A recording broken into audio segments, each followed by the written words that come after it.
Hello, everybody. Good evening. This is Dr. Rao. And the other day I talked about be present and be joyful. And added to that, if you are in the present, you are peaceful too. This is the peace beyond understanding, right? How are you present is when you are not operating your chattering mind for the past or the future, but using the mind to really pay attention to what is in front of you, what is in the present, right?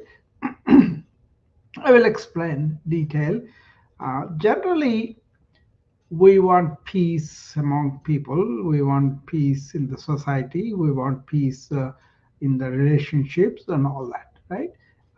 That's well and good, but lots of times our peace is threatened by somebody had an idea for which he wants to gather all sorts of armaments, all sorts of things, and then threaten the people, right?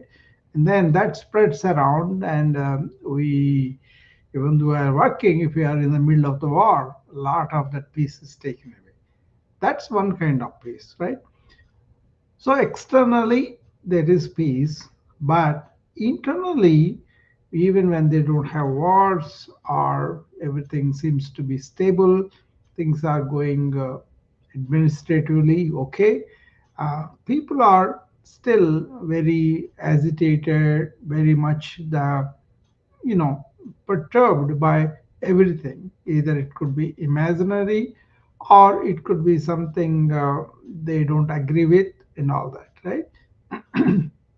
So I will illustrate one gentleman that I know that he talked about where he got the peace of mind was when he understood how his mind operates and how he could be beyond that mind and in that present moment, uh, then he really was peaceful, right?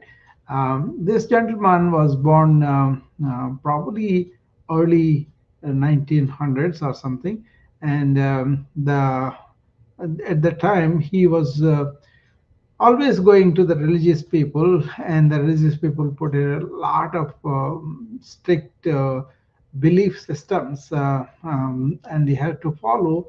But his system revolted against that. He wanted to find out the answers by exploring things with his mind, right? And he was said to believe something, and then he has to worship that kind of belief, and then he will be okay. So that did not agree with him. Then he goes to this yoga master who is always talking about inner aspects of it. You have to make your mind completely silent. Then you touch what you really are. That's what he was saying, right? So he was kind of worried about that, and then something led to him to go to the independence movement that was going on at the time against the Britishers in India.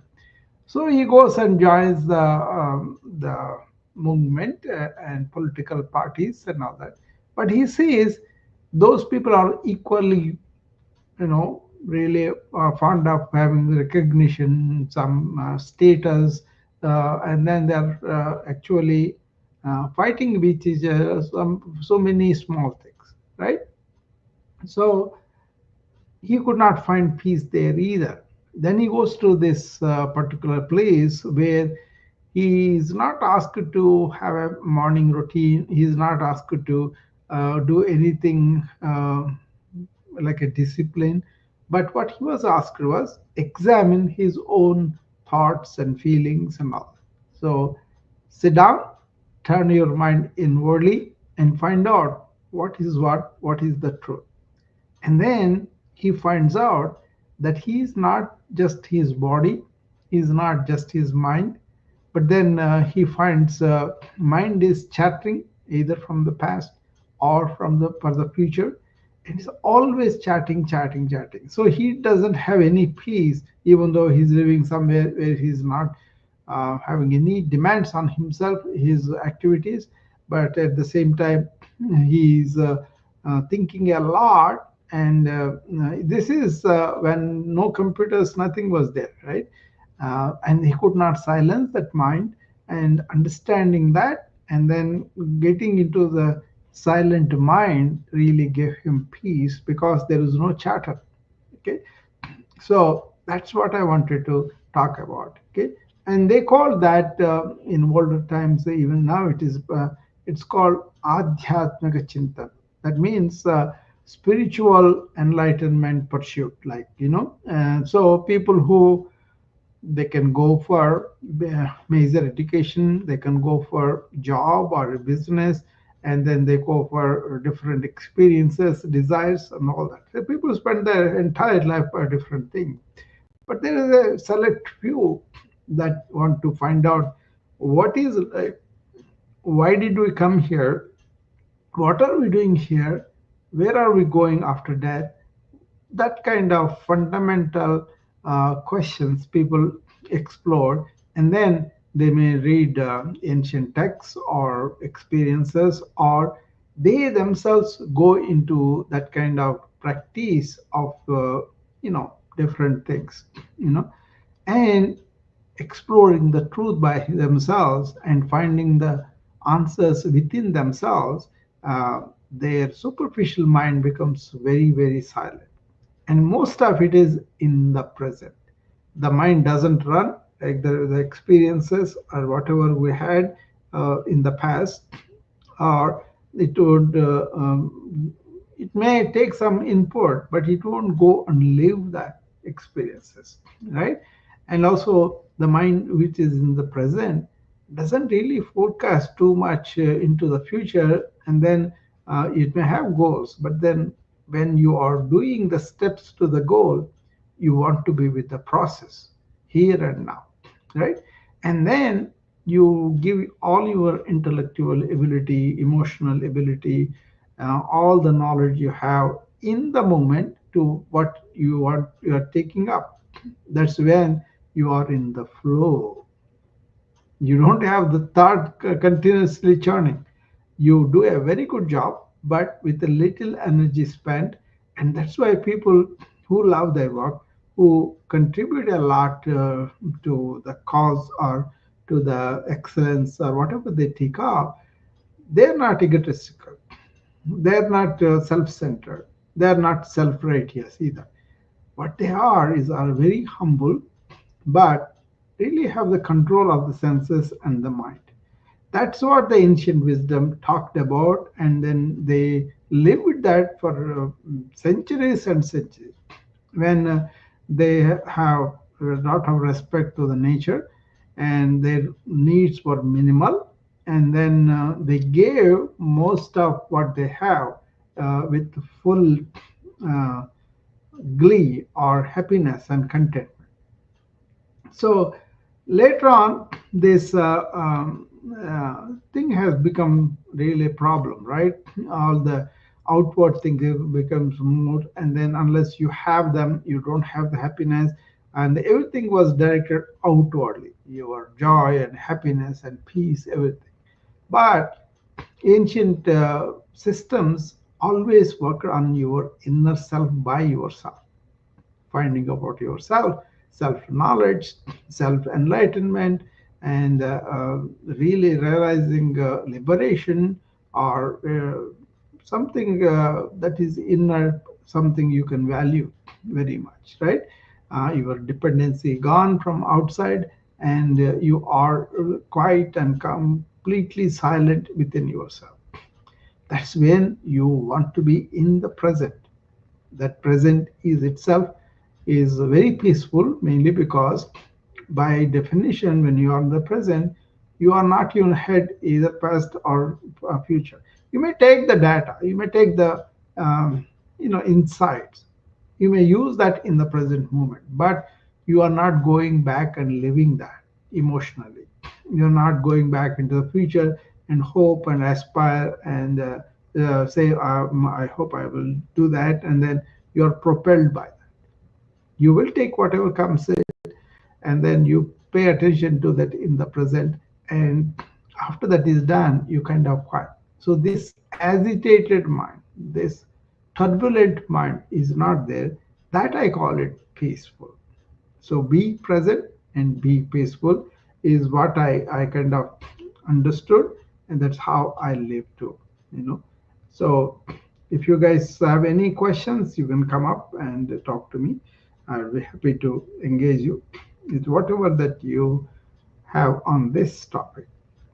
Are you present? Did you try to be present? Do you are you aware that your mind runs?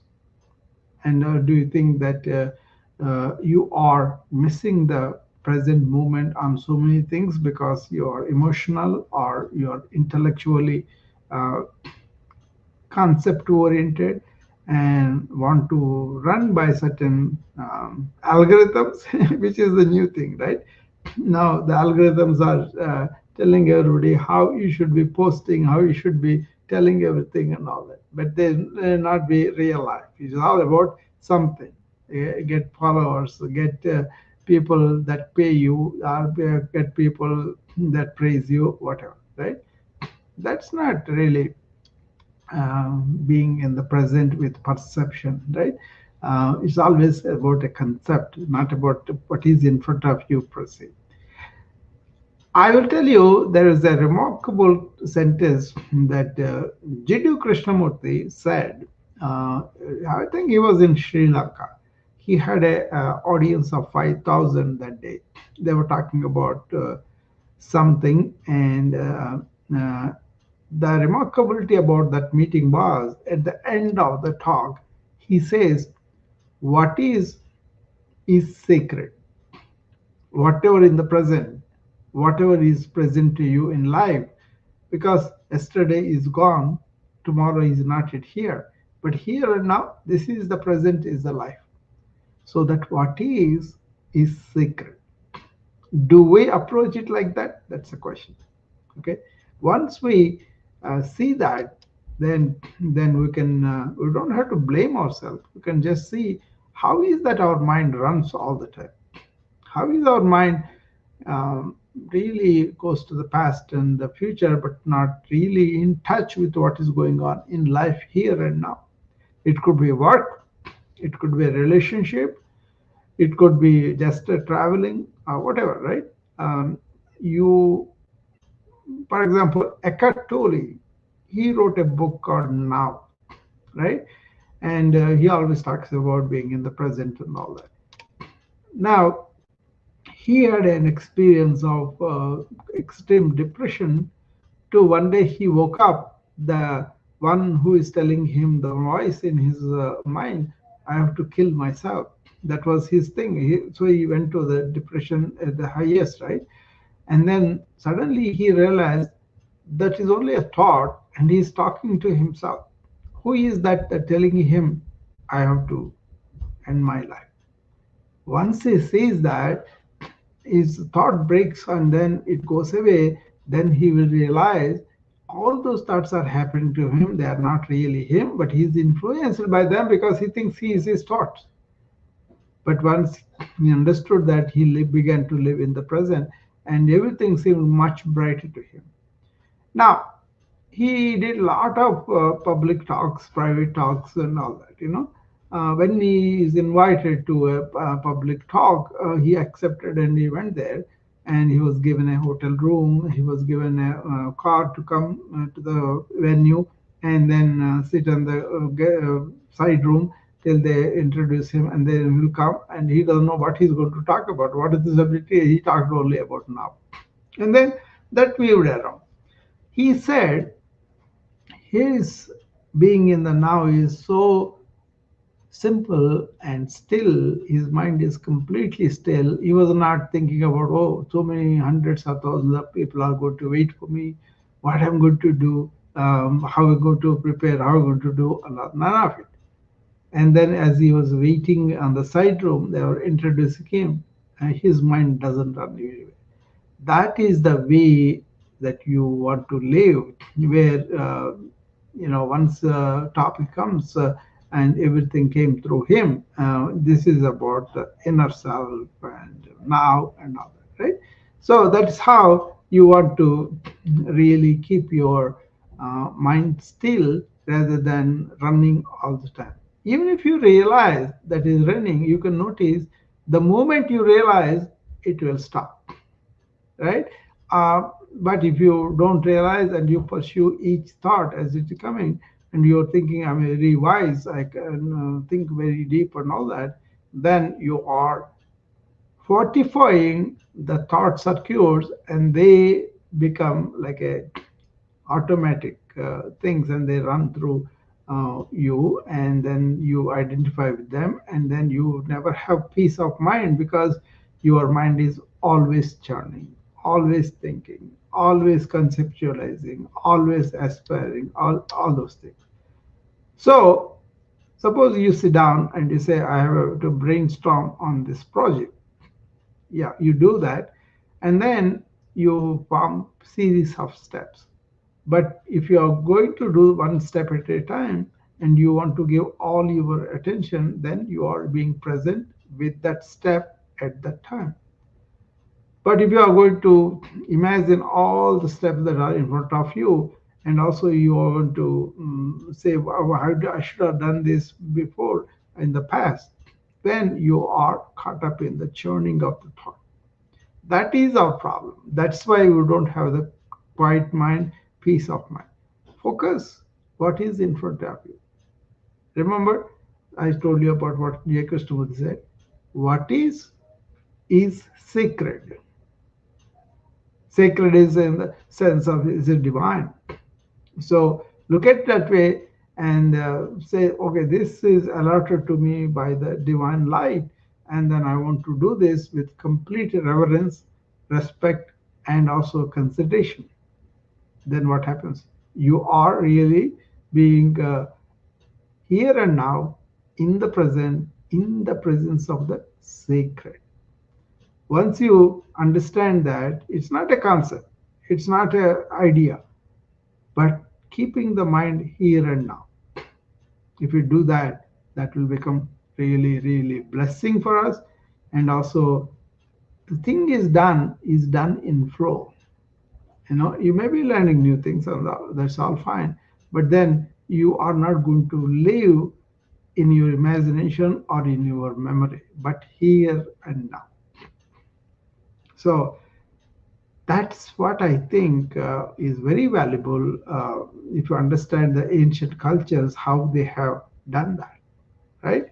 So what they had was a very simple outward life and always about inner life, recognizing your true self, investigating it for calming your mind, and then stilling the mind, and then recognizing your true self, and then liberating yourself from this mind chatter that they call liberation. Liberation can happen while living or when you died, it's already gone, the chatter. Okay. The how three is about reincarnation, how your own thinking will come back to you in the next life and all that. But I don't know about that. But what it is they lived very peaceful, very non-violent, in love, okay, and really did very well during the lifetime of them, and they always aspired for the inner understanding, self-knowledge, they call it, inner realization of our true self, and that was very um, peaceful and very blissful, and also it is consciousness itself. So that kind of aim was made as the big deal. And then for those universities, is several countries people came from different countries. Different people came to study that, to gain that inner knowledge, inner peace, inner happiness. We can somehow flip the coin around and we say happiness is out there in your things. Buy the freezer, buy the car, then you will be happy. You will be happy briefly, but you won't have this inner real happiness, blissful, joyful thoughtless state. You won't have that. But the ones who have touched that will never go for the external things only. They may have them, but they will have much simpler life, and they will be enjoying their aloneness, their uh, tranquility, their harmonious understanding of the world, and so they're peaceful, and they are always living in the present and welcoming whatever is presented by life in the present moment, right? So they were very much evolved internally, and externally they were deliberately being simple, simple living and high thinking, right? Not even just thinking, but high inner life, right? So that is what they aimed for, and the we are fortunate that knowledge is still available, if only we don't close our mind to it, right? If only we don't say, oh, we are scientifically so advanced, that's why we know everything about inner self. We know a lot of things that are material, right? That's true. And we can use that knowledge to live better, to really not to have the dangers of our ignorance and all that. Like, if you don't have sewers, you'll get sick because you're using the water that is contaminated, right? So we have those systems to help that. The science plays a big role in that, to keep us comfortable, to keep us really physically well and all. But what did it do about the mind? There's so much mental health problems. There's so much addiction. There's so much suicidal rate. There's so much, depression, anxiety, you name it. Okay. So we are definitely, as a human tribe, we have really gone ignorant about our inner selves, and that's why our inner self is not tranquil, is not in the present, is always going through some concepts and all of that. Okay, hopefully that makes some sense to you all. you know Once again, I will invite you, if you want to come up and talk about it. That will be good.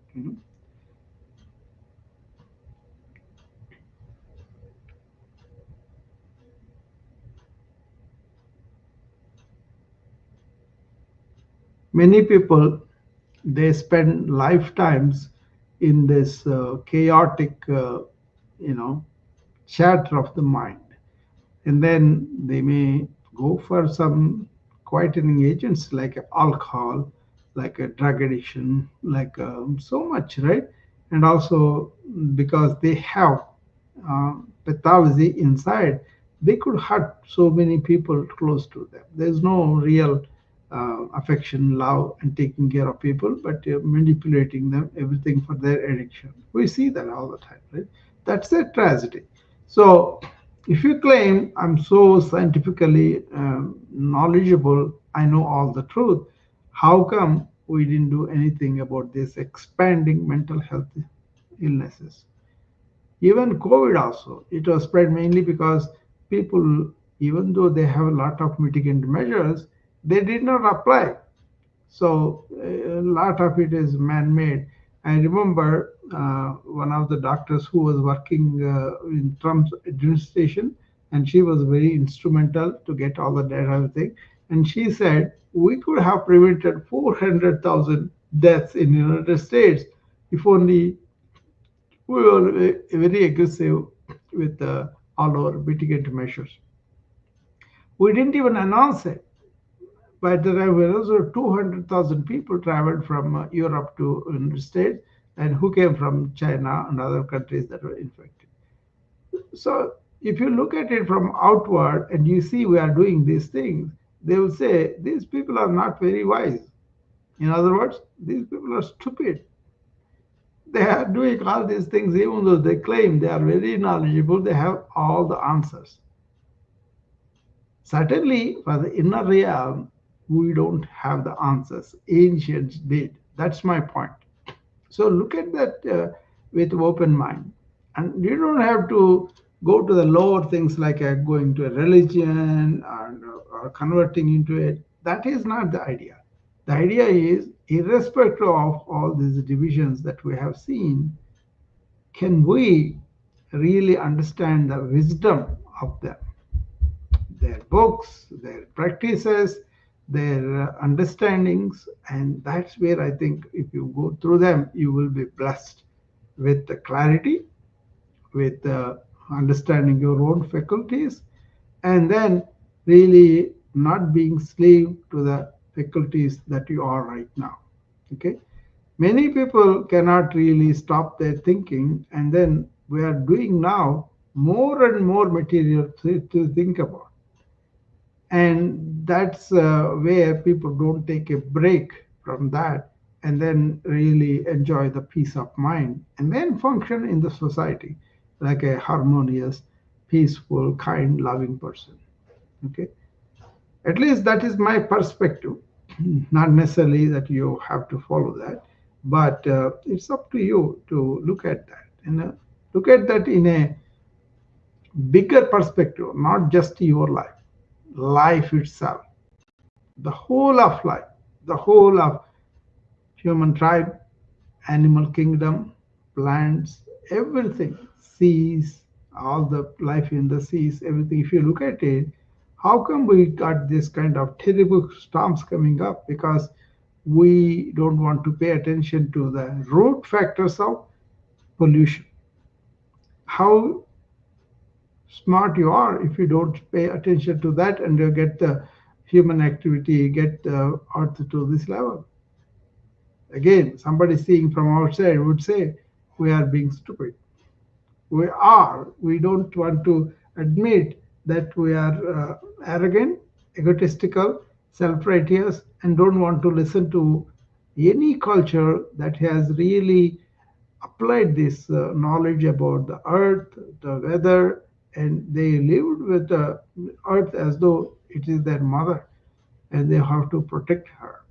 So they have to not there just to consume all the resources, which we are doing, and don't do a damn about reviving it, right? So that's where we don't have the awareness of what is being done to the earth, what is happening. We only want to cry when it hurts us personally, individually. And as a whole, how wise are you to allow this to go through us? Some people may be doing out of ignorance. What about the rest of them? What are we doing for that at our own level? So understanding deeper truths from the ancient wisdom, applying them in the modern life has tremendous practical value. But people have to get out of their own conceptual, intellectual mind, at the intuition, grasp what is going on, and then don't have to be, you know, saddened or worried about what we did, but realize what we can do. There are some 1400 measures that you could do to help the earth. How many do you know? How many of the ones you know are implementing? Are you saving the water? Are you not using the gas fuel that much and you're very, very sparingly? And are you really not using plastic? Are you not contributing to the deforestation? So many things like that. We can take our own life of what is happening and then do it. You see, you don't have to do any for anybody's sake, not for my sake or the ancients or anybody. It is the cost of saving our earth.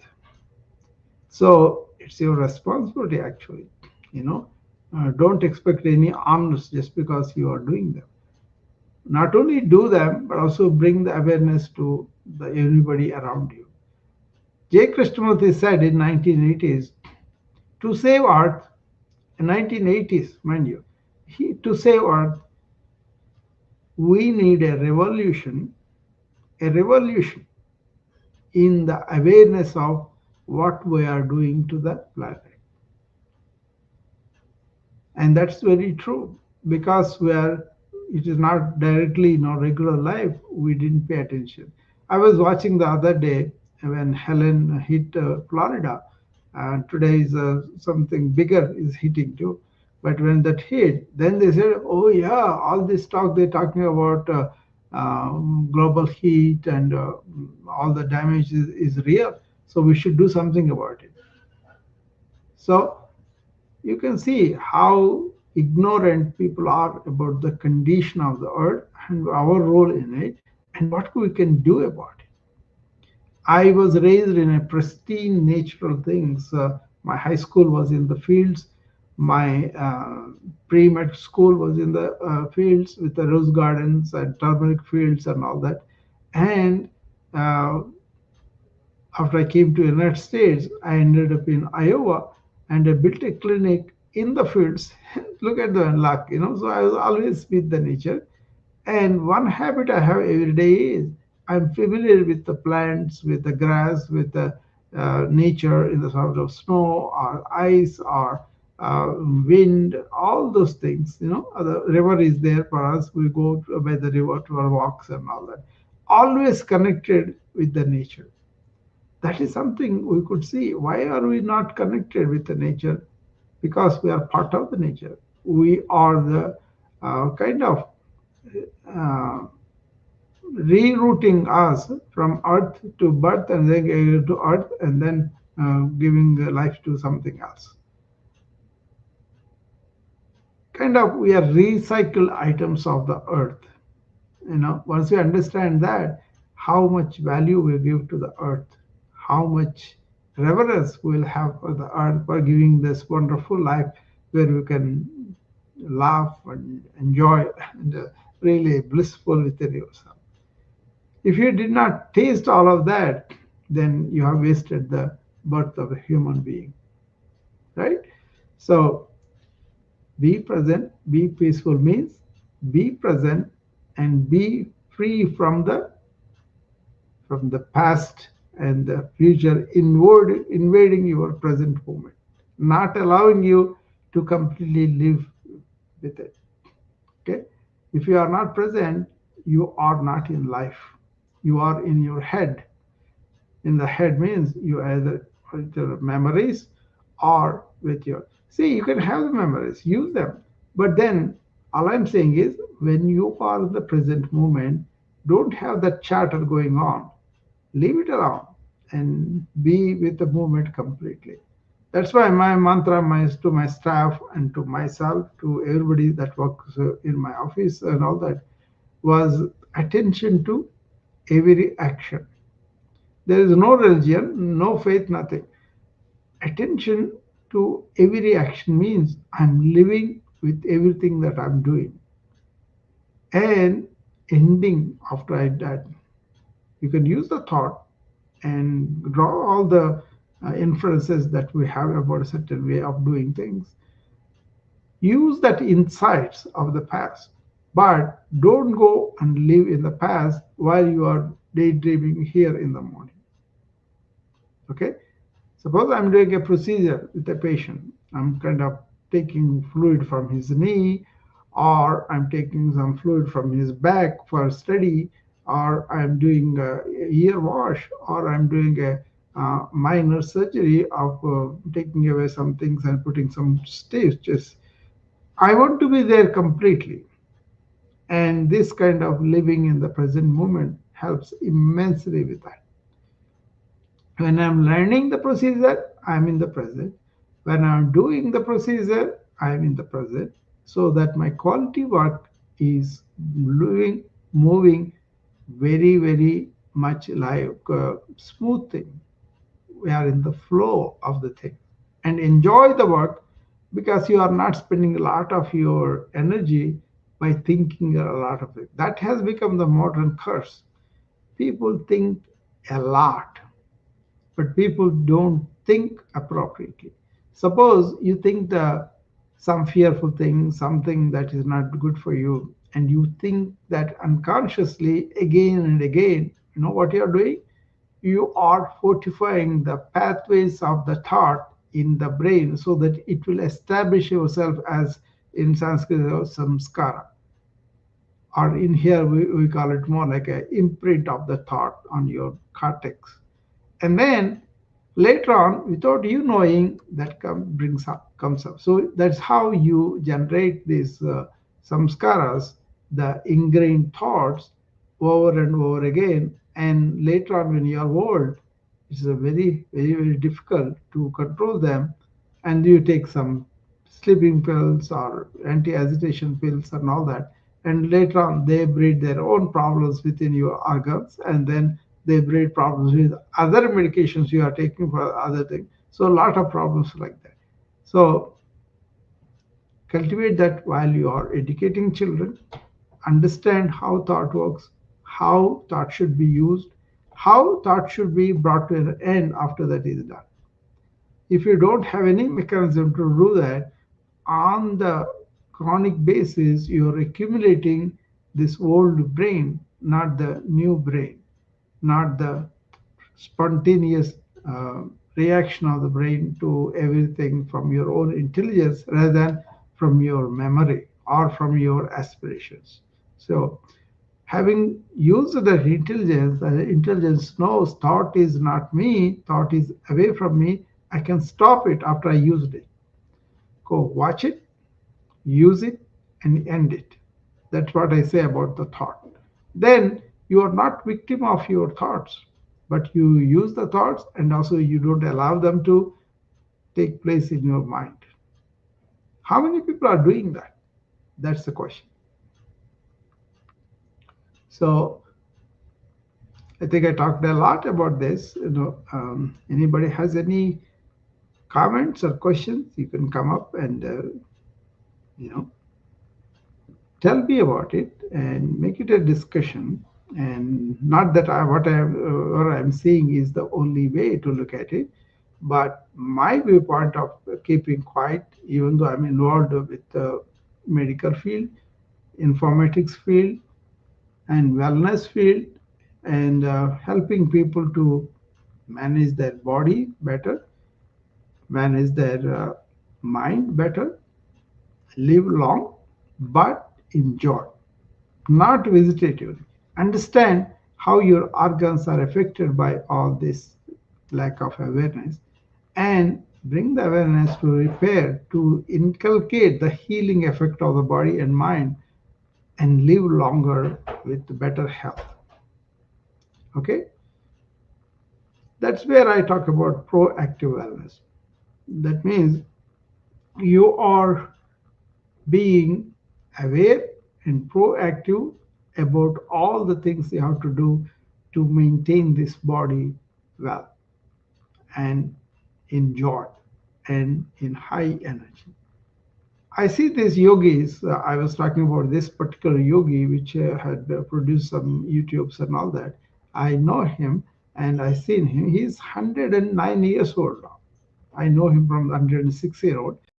But some of the things he talks about, I adopted because not the greedy to live longer. No, whatever life I live, I want to do it in joy. So I don't want to be in the machines. I don't want to be, that's my personal preference. I want to be happy and enjoying my life and then contributing to the life. And then if the organs come to a stage where they are really dying, you know, many people do yoga, but how many people really know yoga does this inner massage of the organs? That's why their metabolic health, their mitochondrial functioning is much better. And also, they help to heal better because you are massaging the organs, you are helping the blood supply. I'm putting very generally, but generally, a lot of cleaning happens at the organ level because you are really manipulating the life force. You understand how to handle that. That they call prana. So what is the life force do? It comes in the form of air with oxygen inside out. That is spread all over. So it's not just the gas, it is the life force that comes into you. And then it becomes five different life force patterns. They're not different, they are different, they're not separate. Okay, the same life force, right? It can help you watch as prana, which is upper chest and all that, you know. And apana is the digestion, pelvic organs and all. Like the vyana for the entire limbs and all of this. So there are five different types are there.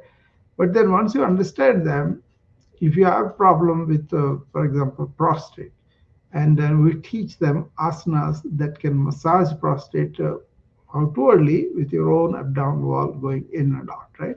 A butterfly exercise. So that's really given to not only prostate but even about the reproductive tract. You know, so people, human beings, either male or female, they can live in better health, feeling good, and also not really suffering because of the illnesses that come up.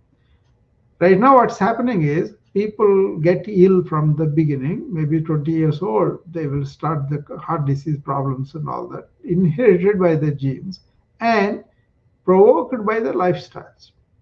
So we used to have the heart attacks maybe 40, 50, 60 years old, but now we see them in 20s. So people are eating a lot of processed food, and people are not maintaining their own, circadian rhythms.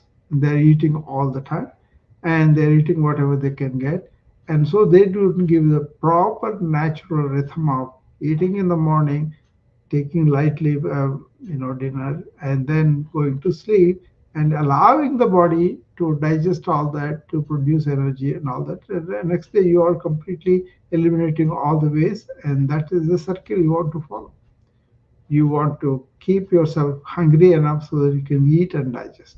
So there are so many ways that this old yogi shows about how to restore our natural rhythms, how to really sense them and follow them, how to use breath, the not the breath, the life force, the prana that is coming to you, optimize it.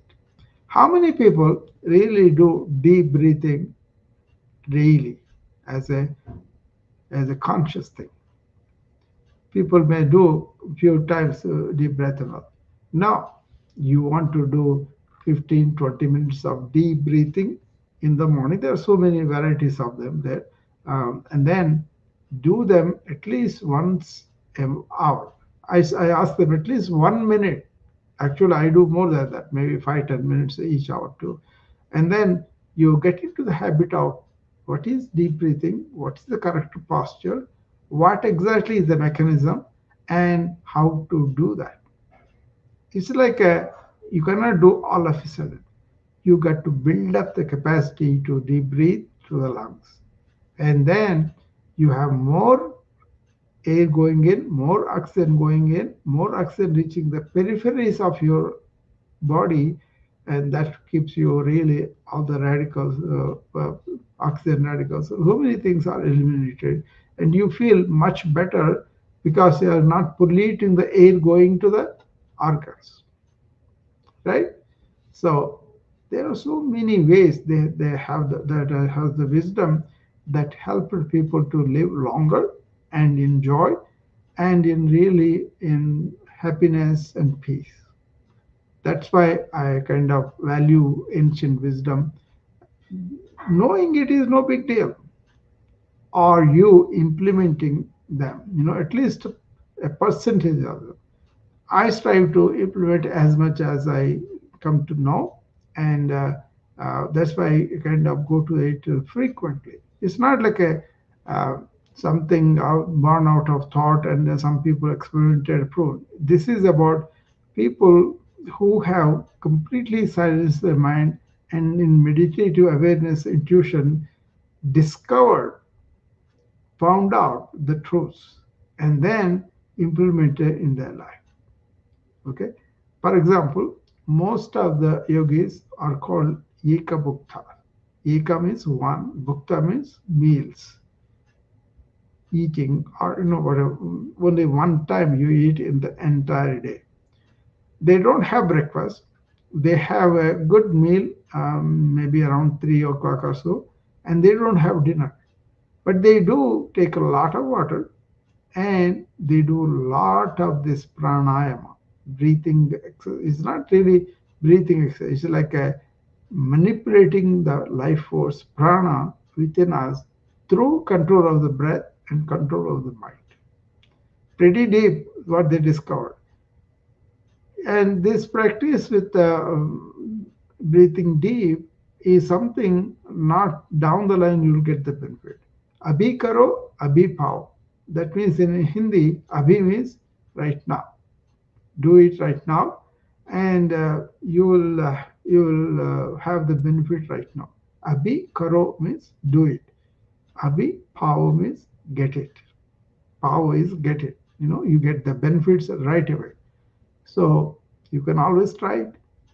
Just to simply sit and keep your spine erect and close your mouth and take deep breaths into the lungs through the nose, and as though you're sucking air from the umbilicus level and all the way deep breath as all the lungs are expanded, and then diaphragm comes down, and now hold it for a few seconds and then breathe out completely out so that abdominal wall goes inward when you breathe out. If you can do that proper technique of breathing, at least in the morning, maybe take a couple of breathing exercises and do them like 5 minutes, maybe later on, next month 10 minutes, maybe later on 15 minutes.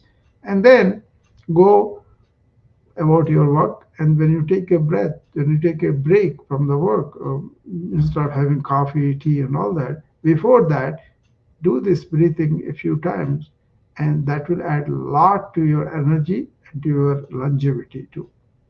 Also, you really feel good also because the deep breath cuts down your rapid thinking, right? So, and it makes you feel the presence. You are really being in the present and breathing in and out. Your mind is running away with a lot of plans, a lot of things, and all that. That will cut down that rapidity of thought. Rapidity of thought. Rapid movement of thoughts is cut down by deep breathing. And also, deep breathing really stimulates your parasympathetic nervous system, and that is a rest and digest system. So, how it helps is normally when we are afraid or we see danger in our mind, we secrete a lot of hormones belonging to the sympathetic nervous system. That is a fight or flight syndrome, right? If you have that, then you will be having this high sympathetic tone, which secretes all the stress hormones. Because those hormones are needed to fight or flight when you have faced a danger. But you have dangers imagined in your mind. And all day people are working like that.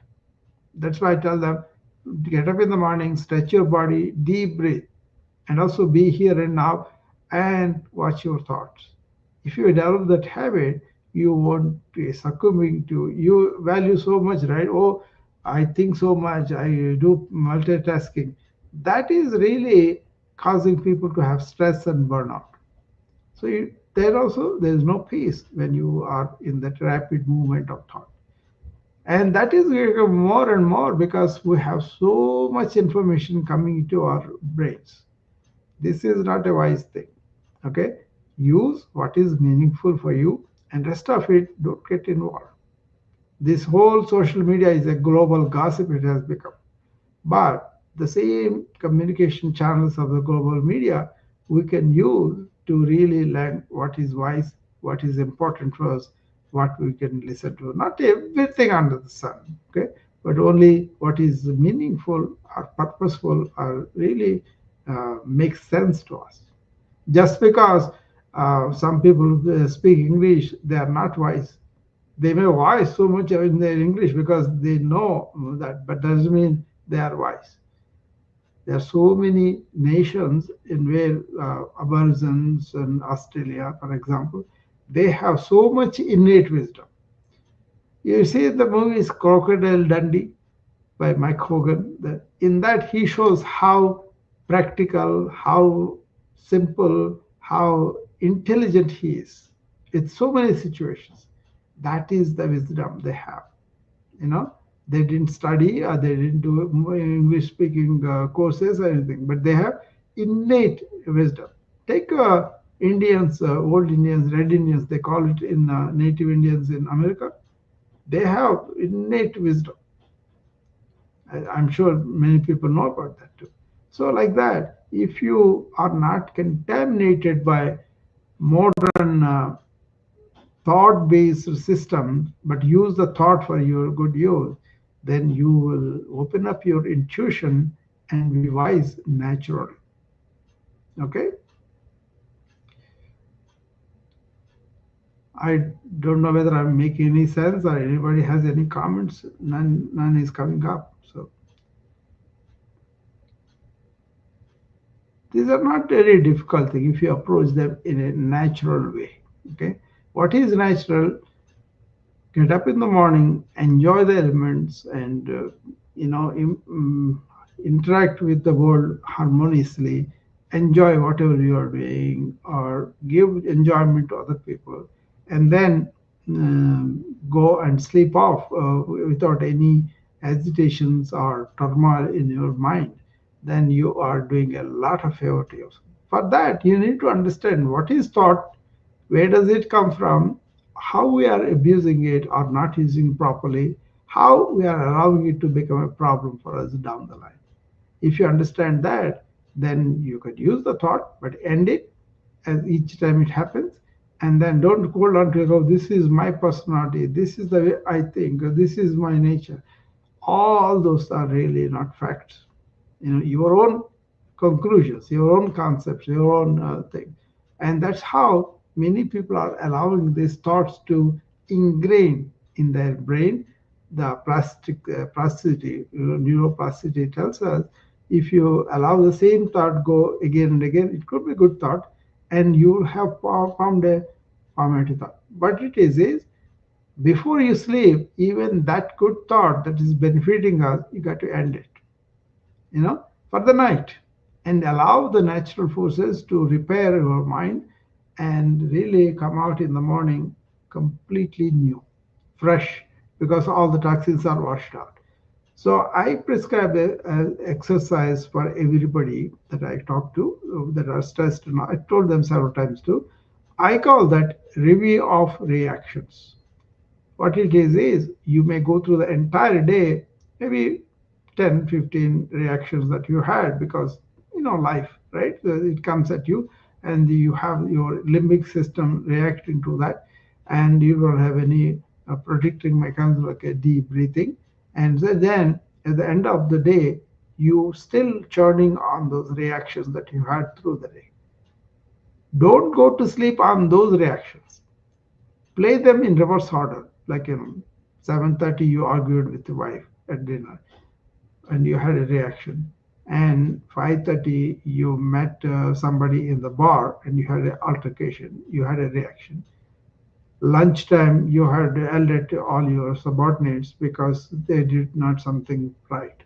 And during the daytime, whatever business you're doing, customers come and they give you so much. So, what I'm inviting you to do is before you go to bed, reminisce those reactions that you had, review them, and see how many are really important for you to carry them. If they are, like you have an important meeting tomorrow, you need to remember, put them on the device, put them on the paper, and wash it off for the night. That's the important thing. And then go through all the reactions. If they are trivial, bury them. Don't even write them down. But if they're important, three or four, then you need to understand, okay, I should not be behaving with my customers like that. I should not be talking to my subordinates like that. Those kind of important things you write down there. Next time you have a reaction, you have a better overview of how you are responding. How you respond also may change, right? So that's why I tell, don't react, but respond. Respond to the task that you have on hand, give complete attention and get it resolved without emotionally reacting to it. Very tough, but this is yoga. Okay. Yoga's findings are now being validated by neuroscience. Yoga said you have what's called manas. In the modern times, it is the limbic system. all the dangers, all the imaginations, all the aspirations we have, there we react like animals instinctively. That is part of the development that's given to us. But beyond that, as human beings, you have what's called prefrontal cortex. That is a discriminatory, wise wisdom, intuition, and all that. That takes over these limbic loops that people go through. They are fearful all the time, whatever they, and then it kind of eliminates what is not real, what is important in the long run. That discrimination will be there. Then you are acting like a real human being, not like an instinctual animal. It may sound harsh, but that's the truth. Most of the people are caught up in their race, are caught up in their lust, are caught up in their angers, and all this we are seeing the consequences of lack of human relationship and all that, right? So yoga talks about manas, which is the limbic system, all the accumulated instinctive reactions, and buddhi is the prefrontal cortex. And once you have that buddhi opened up and you have control of your basic instincts, like anger and all this, they talked about Ashadrupa, okay? Kama, Krodha, Lobha, Moha, Mahabharata.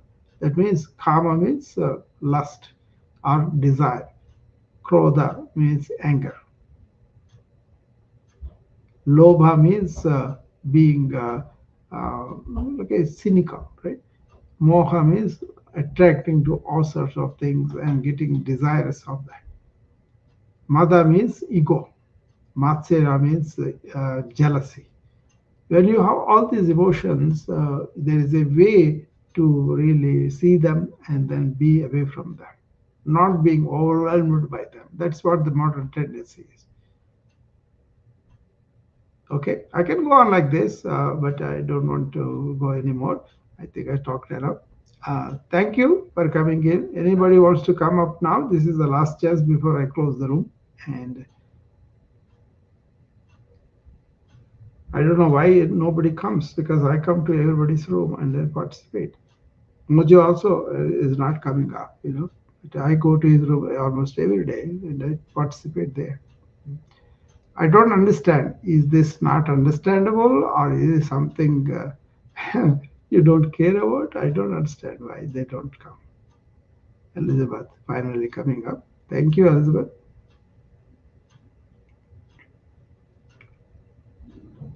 Good Hi. evening, Dr. Rayo. Good evening, Elizabeth. How are you? Doing well, and yourself? I am great. No problem. No, I personally enjoy your talks. Yeah, I think you generate very deep thoughts yeah, that we don't hear very every day. yeah, So you provoke us to think deeply yeah, and to be in the present and be at peace with ourselves. yeah, And sometimes a lot of us get intimidated with such deep thoughts. yeah, But I think that is very good for us to hear yeah, that we need to do those things yeah, in order to be at peace with ourselves and to improve our life. yeah, yeah. For See, example, that simple breathing exercise that you are recommending to yeah, do it in the morning and then later in the day and then at night, that is very powerful and so simple to do that anybody can do. And yeah, that would relax us yeah, and put us at ease and get rid of that stress hmm, that is so harmful to our body. yeah, So I appreciate you, but I don't want you to think that we don't care. I personally do care about what you talk, and yeah, I've been listening to you when you come as a guest with other coaches, yeah, and I enjoy listening to you. yeah. And I have a question. What country or nationality are you from? I am from India originally, but I came to United States in 1981. Now I'm a citizen of this country. I brought my family and all that, right? Uh, Oh, that's beautiful. That's yeah. what I thought. But Are you? now I say I'm a global citizen. welcome, welcome to the world, Yeah, being a because global I citizen. don't see these geographical divisions are real. We are kind of missing out on the wisdom of each other when we put barriers. Yes. So, do you practice Ayurvedic medicine or just No, no, no, conventional no. medicine? Ayurvedic is also ancient wisdom. I follow a lot of Ayurvedic recommendations for myself. For example, they call it dinacharya, daily routine. That is involving getting up in the morning and really being in the higher realm of things by elevated thoughts, by deep breathing, and also doing a morning routine for my friends, whoever here, come and do that. I just want to give them proactive tools for our wellness. Mainly That is because, yeah, mainly because Elizabeth, I have become a doctor because I wanted to relieve the suffering. oh, that's beautiful. That is so beautiful. Yeah, come back, Elizabeth. I think you have something to say. I also have something to say to you. Okay, she's coming back.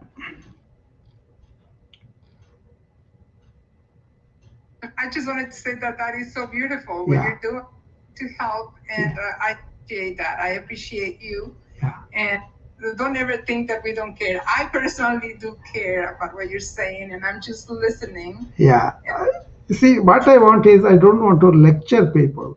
I want them to, like you said, think about these things and understand there are ways to live well. Um, absolutely, yeah, the proactive wellness also what I talk about is you can be proactive about your own wellness by recognizing certain principles. Ayurveda, for example, it is about the body, about so many types of energies are there. How to identify those energies in the foods we eat, in the thoughts we have, in the emotions we have. Understanding, absolutely. yeah, understanding all the deep things helps us in the day. Yeah, go ahead. You're saying Yes, something. absolutely. The foods that we eat, you Mm. said a very important element to be healthy in our lives. Yeah, We are what we eat. yeah, body wise. So we need to be careful on what we're putting into our mouth and Yeah, what we're eating because that is going to determine if we're going to get sick or not. exactly, exactly. And also, they use food as the medicine. Yes, I agree. That is in the I agree. Ayurveda. Yeah, Well, but it thank is. you, Dr. Rayo. I Yeah. appreciate you giving me the time to speak and Oh you have yeah. a good night. Oh, I overjoyed that you came up, Elizabeth, because I was getting maybe nobody cares about these things. They don't want.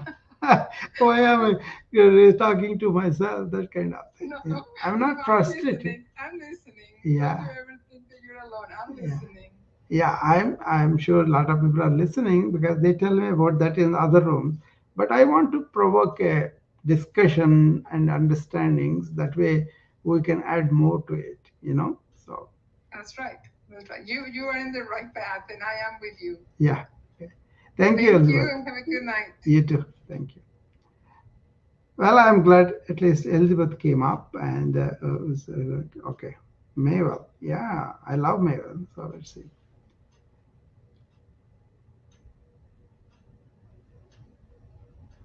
Hi.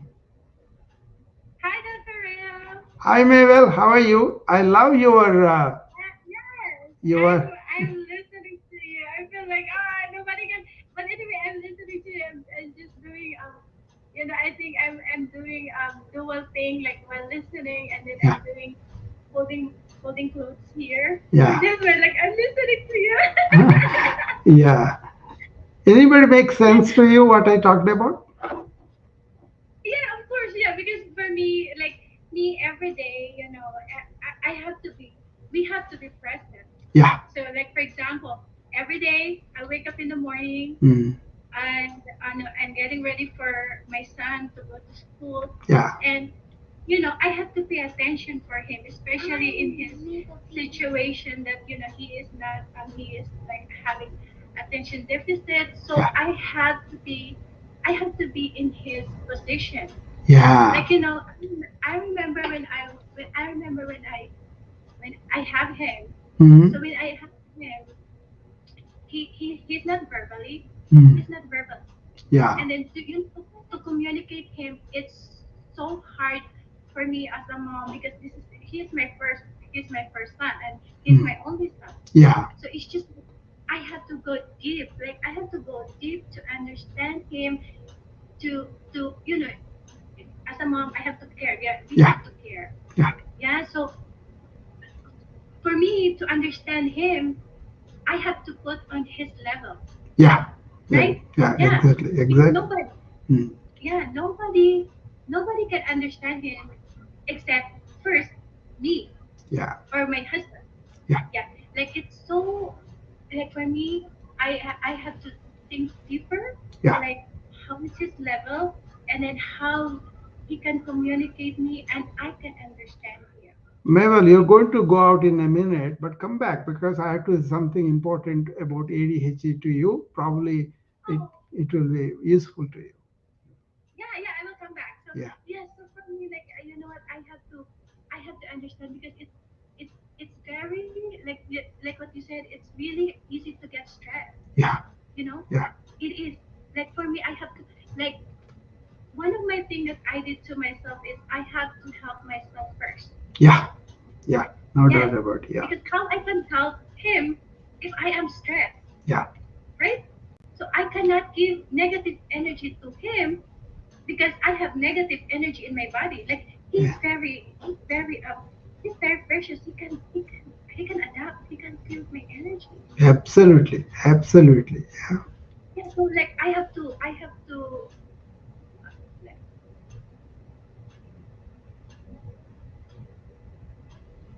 yeah. Mabel is coming back. Well, listen to her story. She's absolutely on the right path.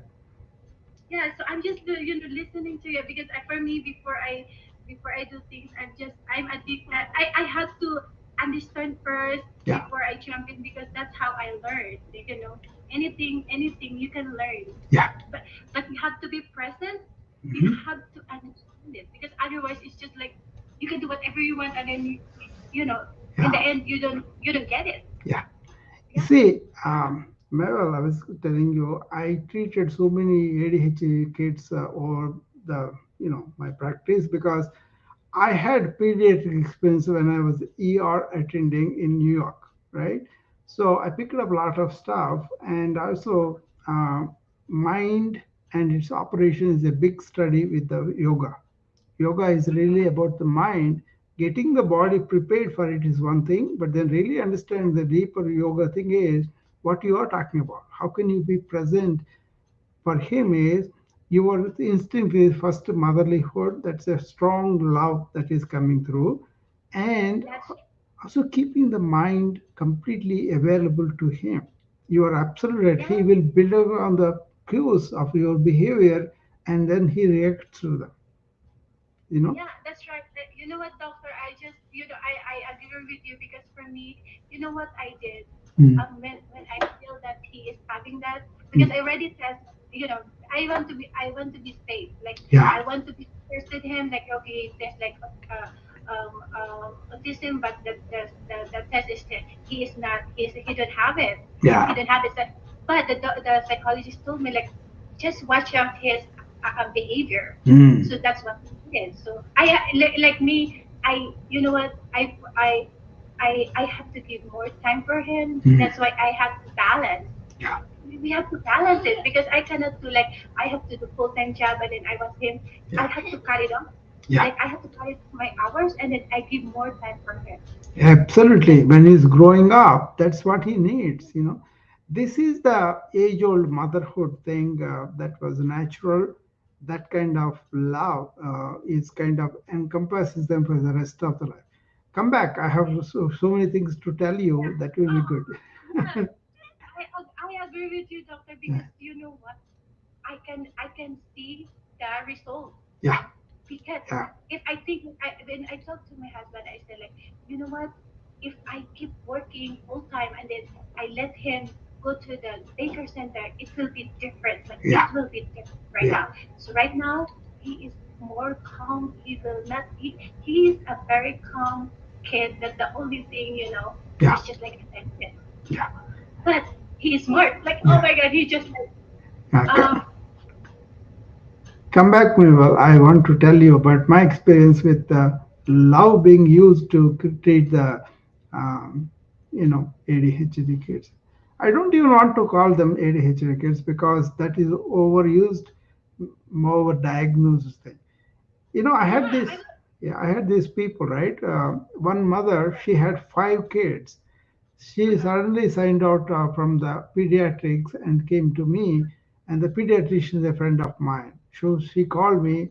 She was furious with this mother. She says she doesn't want me to give her some vaccines, and I'm trying to educate her. She's not listening to me, and all that. And she was furious. She left their practice.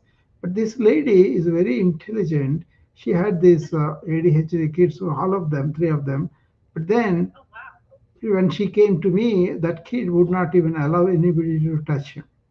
So that's true. yeah, I didn't say anything about it. I let him go. And then next time when they came, my approach somehow he kind of allowed me to examine, allowed me to do all that because I'm very non-threatening to him.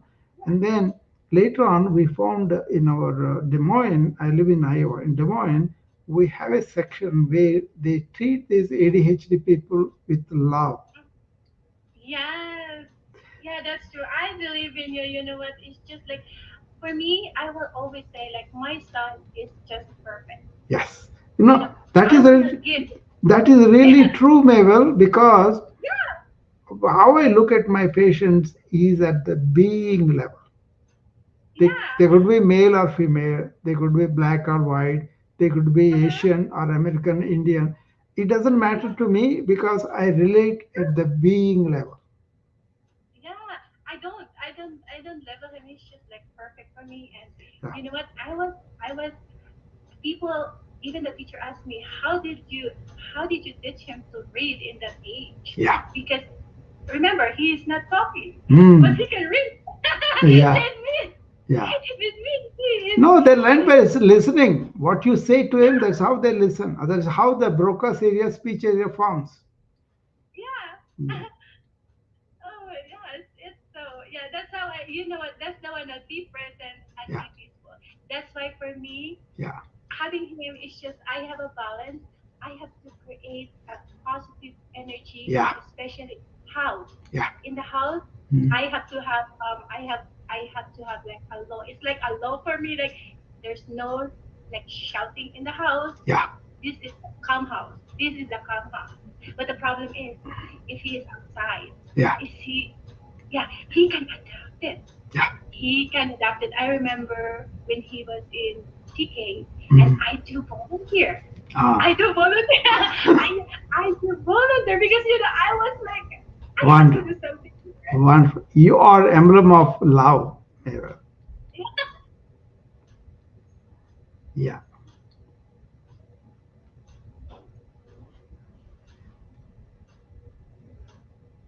I remember, Mabel, I was visiting India in 1985, I think. I was here 81, right? After 4 years, I went back to see my mom, and later on, I went every year till she came up here, right? But then that visit I went, one of my friends' place I was supposed to visit, I visited there, and I don't know what my friend told him about me. These people were very eager to receive me, and they showed me a kid who had developed this limping of his limb because he had an accident or something. So Uh-huh. everybody was making fun of him and they're making him feel like he's kind of somehow defective or something like that, right?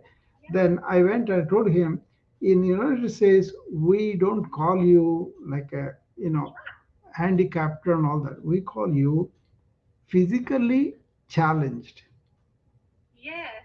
And then that gave him so much confidence from then onwards. He took on the challenge as he was, getting better and better, and he was getting more confidence.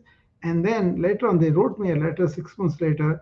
It was a miracle that statement worked on that kid.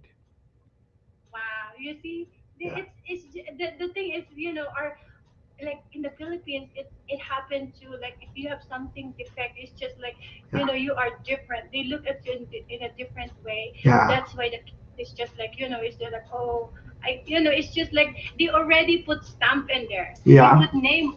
That's the problem. Yeah, Like for me, especially, the more you be open, that's why, what, the thing that I love is when that's the reason why when I do travel, yeah, especially at any country, like I remember when I first traveled. So I do love to see the culture, yeah, different culture, and then it's so, that you can connect, you can understand, you yeah, can um you can feel, it's just like, and you know how to respect, yeah, like you have to respect, no matter what, how the status is, you learn how to respect anything like that, anything yeah, like whatever spiritual thing, you have to learn how to respect, because for, it's easy to judge, but if you have a very very wide, like, not knowledge, it's just like, open-minded. yeah. If you're open-minded, wow, Yeah, then Mabel, I would say something to you about how I be present with my patients. I uh, keep my mind quiet, uh, intellectually yeah, available in the sense I don't fill up my own concepts, my own judgments, and all that. So they yeah, can, I can listen to them. mm-hmm. That's what you're That's, doing with your son. yeah, I have to, yeah, that's the key. You Yeah, have to listen, because excellent. if you don't listen, Yeah, come back, Mabel. This is wonderful for people who are listening to.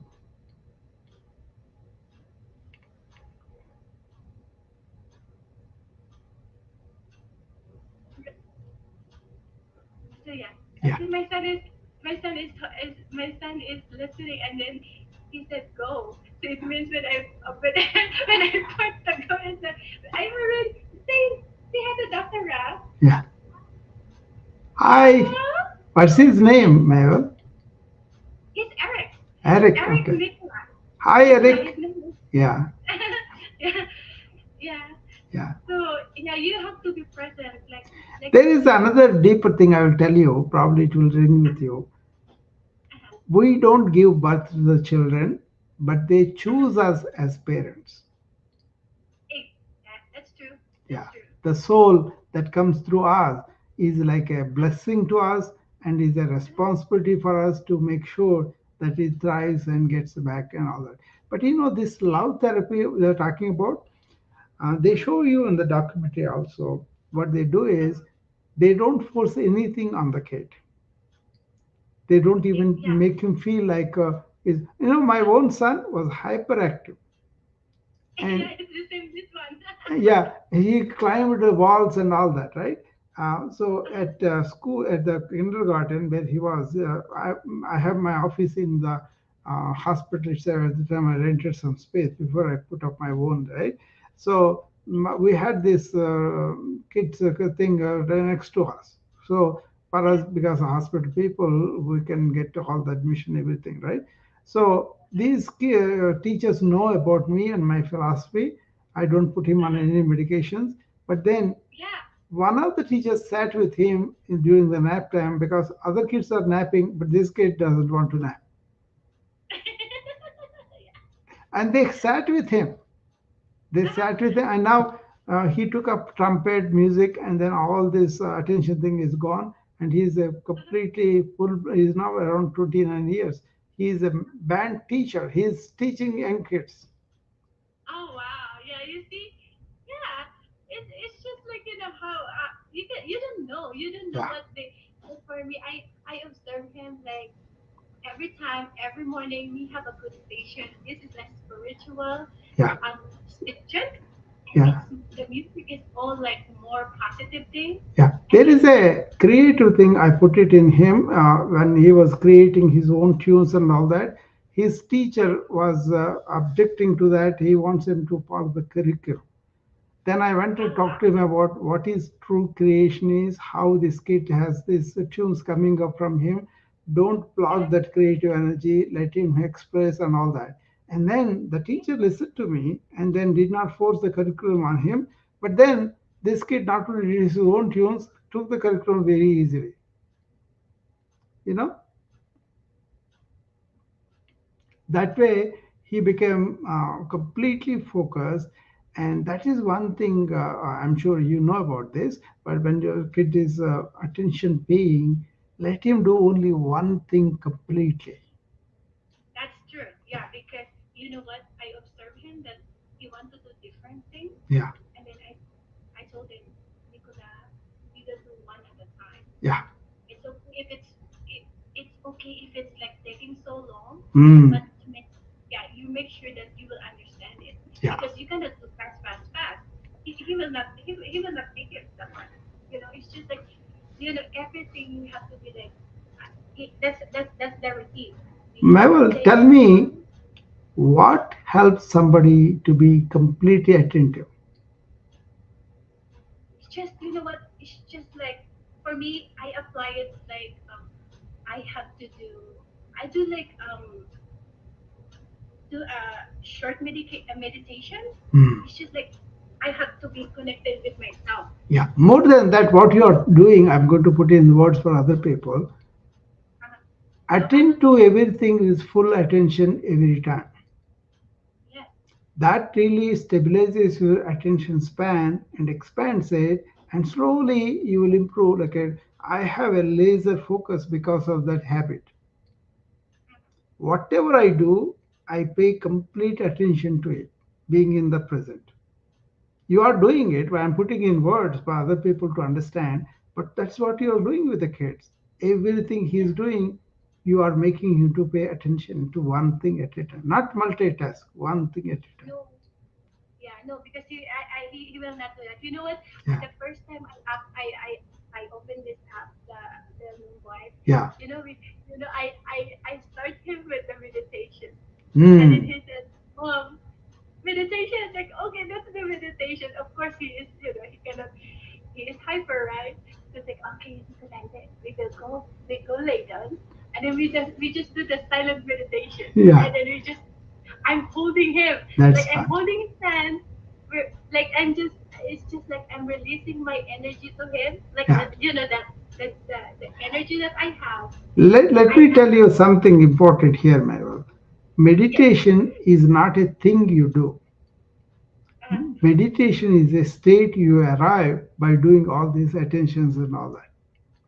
uh-huh, Like I am in awareness, mm, in meditative awareness all the time. I don't do proper meditation like other people. I teach them how to get their mind ready, but yeah, I am in that meditative awareness all the time. uh, yeah.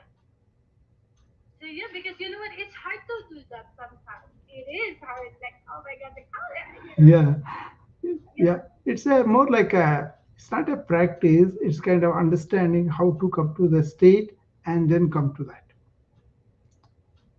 See, you can start with regular everybody doing like the breathing, like a focusing, like concentration. Then you be one thought and go beyond thought. But what it is it's a thoughtless state. That is, the awareness is fundamental for us. We stay there after we arrived all these practices. oh, It's yeah, very actually easy for you because you are engulfing him with love. yes, When you are displaying that love through your emotional energy, whatever, you are not thinking anything. no, it's just like for me, it's just like it's Yeah, natural. yeah, that is the advantage of being a mother and having that love. Yes, So I would yes. say this: you are heartful, not Oh, coming through the mind. yeah. It's just like you don't think about it. It's just like automatic. Yeah, It's like your husband. yeah, You know, when you have a husband, it's it's just like, oh, I have a perfect husband. Of course, no, no, no. no, no, no. Don't mix with the husband, with the kid. That is the motherly love is unique. Yeah, That is no, unconditional. Yeah. I mean, you may love your husband, that's fine. But what I'm saying is, this motherly, heartful behavior with the kid goes lifetime. But my mother, she was completely heartful, right? wow. And that's Yes, why I picked that up, and now I always being oh, heartful to perfect. everybody. Yes. So what if what if doctor like what if it happens that you cannot fully like you have to do like you cannot fully give him like what he needs Yeah. because there's a situation that you have to do it. Like for example, job. Yeah, You know, what will happen? Like me, I am like I can say that I am fortunate or blessed that I have that. yeah. You know, I would regard you are doing the best job with the most important job you have to do, raising the son. And then you, after he grew up, he was 5 years or 3 years old, when he stabilized in this upbringing by himself, you have given him the inner resilience to deal with the life. Then you can yeah. always go back to work and do those things. That can wait. That that's true. That's true. That's what you know. That is in my head. Like you know what I told him. Like it's okay. It's already there. Yeah, It's just there. You know, I can go back when. And this is the thing. My boss asked me, "Hey, Mabel, when you coming back?" Like, it's okay. It's like, no, I don't know. I don't yeah, know. yeah. You don't I don't know. know. That's true. But by the way you're going, you may get your son Yeah. ready by 3 years. Yeah. Yeah. I don't know. I just here. I'm here. Yeah. Whatever available time I have. But you know. Mhm. Exactly. There's no doubt about that. And I'm see a lot of generational change that happened with civilization was motherhood was not valued as much as we should. And the mothers can be employees or doing what they want. That is all fine. I don't have any problem with that. Actually, I'm one of the women liberals in my country at the time when I was growing up.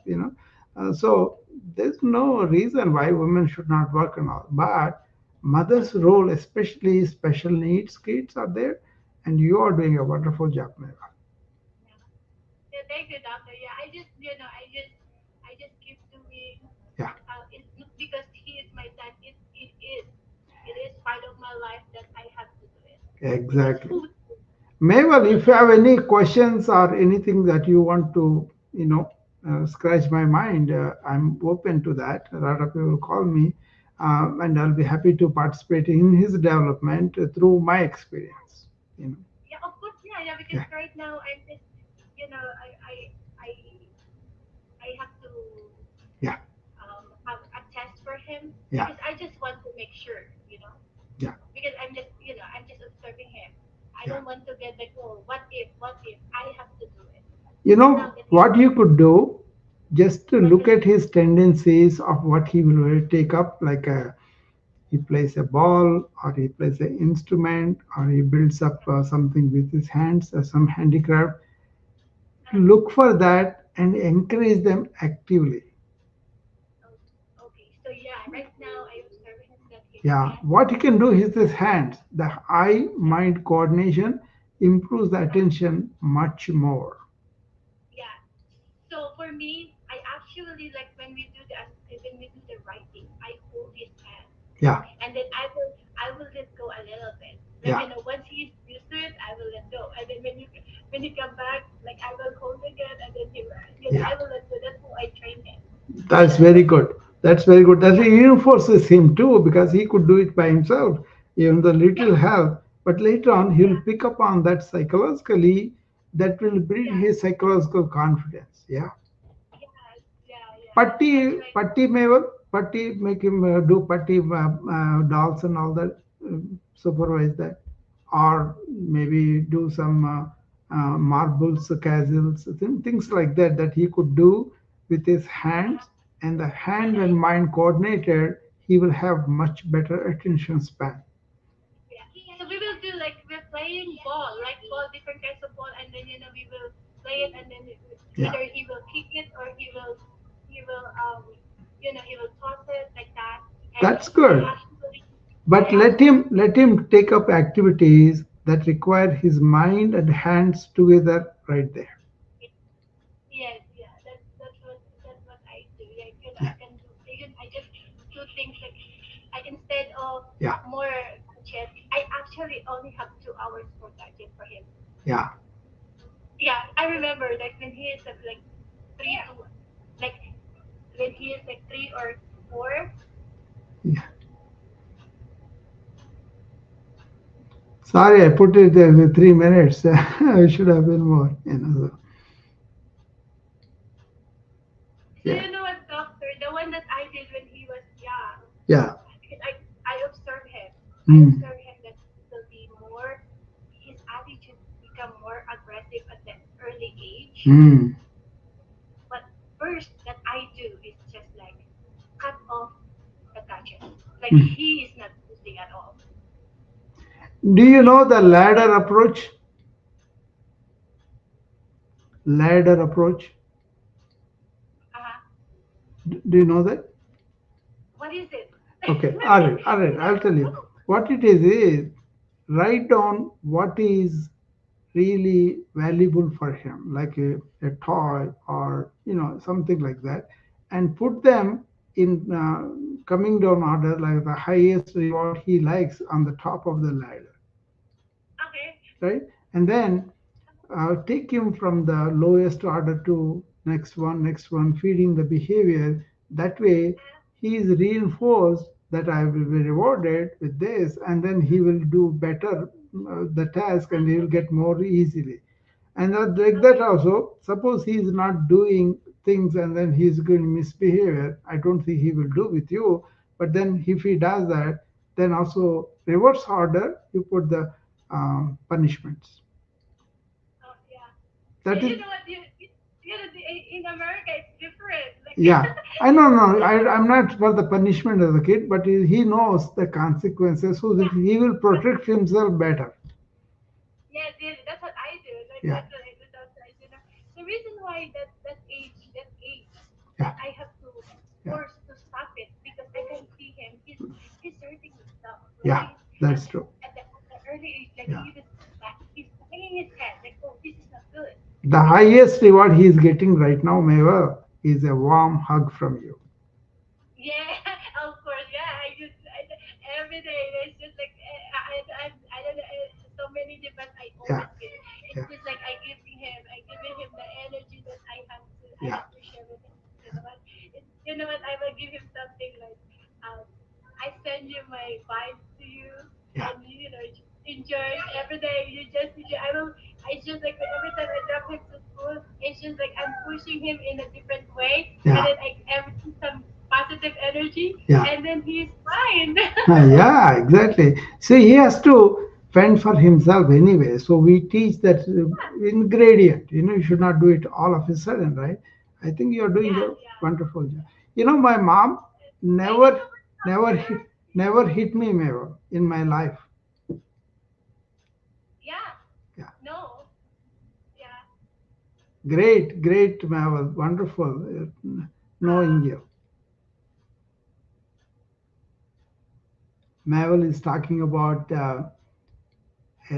love personified in the form of mother, and giving highest preference for the child's growth.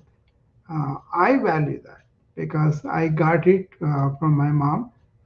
I'm the seventh of seven children, but everybody was equally given that love all the time, never questioned anything about us, and then we all turned out fine in education, in professions, in everywhere. We all turned fine.